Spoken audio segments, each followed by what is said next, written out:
રીતે અસ્તિત્વમાં આવે છે જુદા જુદા ભૂમિ સ્વરૂપો?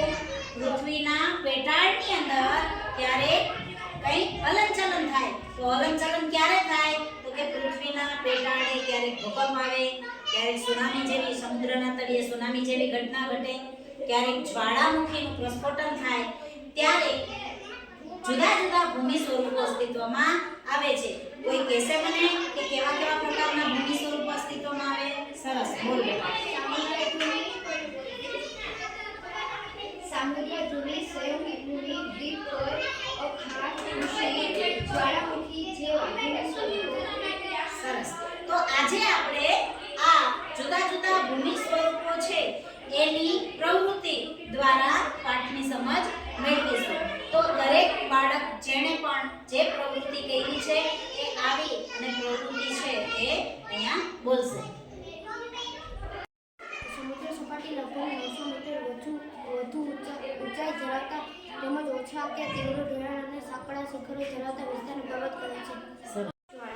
હાલો, તમે નજીક થોડી નીચે રાખજો એટલે દેખાય. ઊંચું જ્વાળામુખી ફાટતા પ્રસ્ફોટનની બહાર ફેંકાતા પદાર્થો શંકુ આકારના જમા થાય છે તેમજ તે જ્વાળામુખી પર્વત બને છે. ટાપુ ચારે બાજુ પાણી અને વચમાં જમીન હોય એને ટાપુ કહેવામાં આવે છે. પર્વતોને આરમાળા વચ્ચે આવેલો એક વિચારણનો ભાગ છે કે એક પર્વત છે અને ખંડ પર્વત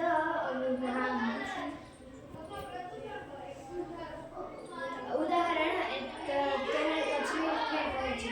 વિસ્તારને અલગ કરતી સાંકડી ભૂમિ પટ્ટીને સંયમની ભૂમિ કહે છે.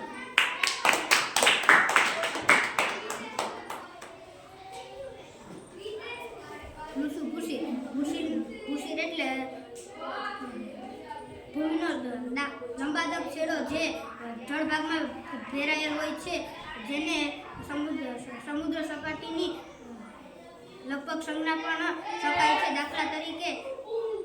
દાખલા તરીકે કન્યાકુમારી ભારત અને કેપ ઓફ ગુડ આફ્રિકા કહી શકાય છે. પર્વત છે.